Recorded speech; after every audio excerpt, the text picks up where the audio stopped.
Tell me something, on the question of education. You're an educator. Yes. And you have been for many years before you came to the Yes. Congress. Yes. How do you perceive the present situation with higher education in the country?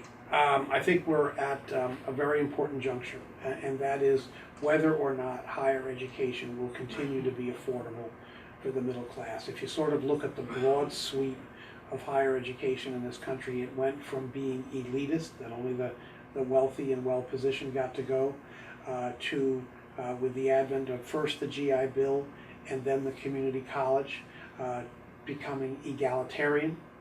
And now I think the concern is whether we're going to revert back to, I don't think we'll ever get to the pre-World War II elitism, but whether or not access to higher ed will remain as egalitarian as it has been since the late 1940s is an open question. Tuitions are rising at a very rapid rate, and the amounts of financial assistance that both the federal government and the state government have been able to bring to the table is not keeping pace with rising costs, A, and B, because of the economy, families' decreasing ability to pay. So it's a real challenge, and whether it is significant additional investment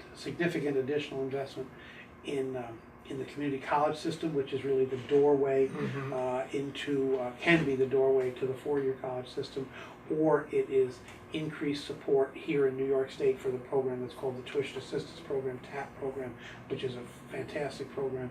And the federal government, I mean, we have to maintain the Pell Grant and in fact index it to inflation.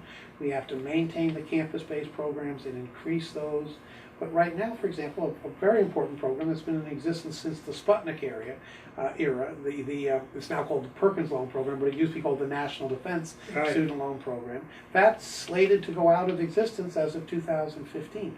We've got to make sure we don't let that happen. How can we as a nation afford to make these cuts actually that are forecast and exist as a leader in the world? Well, that's the challenge. We're not going to be able to maintain our leadership in the world unless we have an educated populace. And if we don't have an educated populace, and the reason we would lose that educated populace is because people will not have access to the ability, to climb that next rung on the ladder. I paid $10 a point when I went to NYU. Well, I graduated from Holy Cross College in 1972. I think Holy Cross College now charges something about $60,000 a year for tuition and fees, room and board. My senior year bill for tuition and fees, room and board was $4,000. At the time, there were five of us, and there were always two of us in college at the same time. And the deal, my father worked for the New York Telephone Company. He was an installer and a lineman. He was a blue collar guy, but he was able, he was willing to work, 70, 80, 90 hours a week to rack up the overtime that he needed. But he said to each of us, I want on Labor Day, give me $1,000, and so that'll pay a quarter of your bill. And now we did it. We worked hard, and in 1968, $69,000 was a lot of money. That's right. But now you couldn't find a student that could earn $15,000. Why is there such a great disparity? I got involved in a program in China of sending American students to China. Why? Because of the fact that we were able to their cost of education, which is obviously supported by government, was so much less. We were able to put together a program whereby we sent the kids over there, transportation, tuition, room and board, and 2 trips home a year for $12,000 a year. A great deal of it has to do with the government subsidy that you're referring to.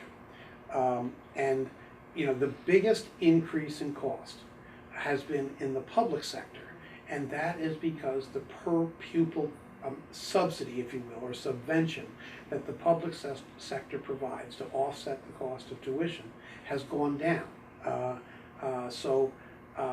Student cost And it used to be, as you know, that the public sector, that was the affordable sector. But the costs are going up because the ability of state governments to continue to underwrite the tuition has become so strained over the last several years. And that's a challenge. I mean, what's interesting, even though the private sector costs more, the rate of increase in the private sector has been lower than the rate of increase in the public sector. And so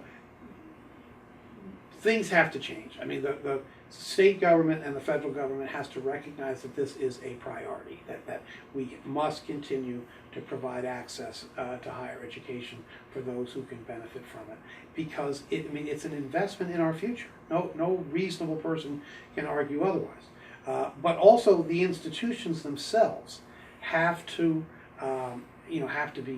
become more cost conscious than they already are, and the institutions themselves are going to have to find ways that they can come together to try to reduce cost, hopefully in a way that's not visible to students. I mean, if, for example, the Long Island colleges could come together to try to consolidate some of their so-called back office functions, which would be invisible to students, but might allow for there to be some saving of administrative costs, then maybe that gets reflected in either a lower rate of tuition increase or no tuition. Does tenure have any effect upon this? I don't know that it does. I think tenure remains a valuable piece of the academic enterprise. I think it provides the kind of academic freedom that has really been at the forefront of our ability to maintain a higher education system that is the envy of the world.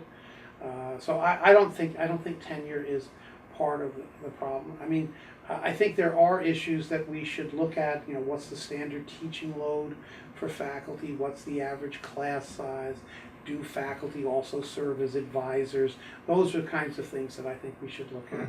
But I'm not at all sure that that's where the federal government should be. I don't think the federal government should be telling an institution what role their faculty should play vis-a-vis advising. But I think it's something that institutions have to look at. I want to thank you very much for all the time you've given me here today. Well, as I say, it's an honor to sit with you. Well, thank you. You're a legend. So. I want you to know, at 95, I may be qualified. I don't know. You're an inspiration. Thank you very much for having me on.